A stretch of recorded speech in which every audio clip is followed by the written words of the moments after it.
முதல் வாசகம். இனி அங்கே அழுகையும் கூக்குரலும் ஒருபோதும் கேட்கப்படா. இறைவாக்கினர் எசாயா நூலிலிருந்து வாசகம். அதிகாரம் 65, இறை வசனங்கள் 17 முதல் 21.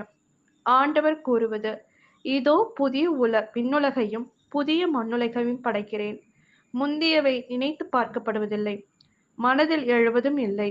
நான் படைப்பனவற்றில் நீங்கள் என்றென்று மகிழ்ந்து களி கூறுங்கள். இதோ நான் எருசலேமை மகிழ்ச்சிக்குரியதாகவும் அதன் மக்களை பூரிப்பவர்களாகவும் படைக்கிறேன். நானும் எருசலேமை முன்னிட்டு மகிழ்ச்சி அடைவேன், என் மக்களை குறித்து பூரிப்படைவேன். இனி அங்கே அழுகையும் கூக்குரலும் ஒருபோதும் கேட்கப்படா. இனி அங்கே சில நாட்களுக்குள் இறக்கும் பச்சிளங்குழந்தையே இராது. தம் வாழ்நாளை நிறைவு செய்யாத முதியவர் இரார். ஏனெனில் 100 ஆண்டு வாழ்ந்து இறப்பவனும் இளைஞனாக கருதப்படுவான். பாவியோ 100 ஆண்டுகள் வாழ்ந்தும் சாபத்திற்கு உட்பட்டிருப்பான். அவர்கள் வீடு கட்டி அங்கு குடியிருப்பார்கள், திராட்சை நட்டு அதன் கனிகளை உண்பார்கள். இது ஆண்டவரின் அருள்வாக்கு. இறைவா, உமக்கு நன்றி.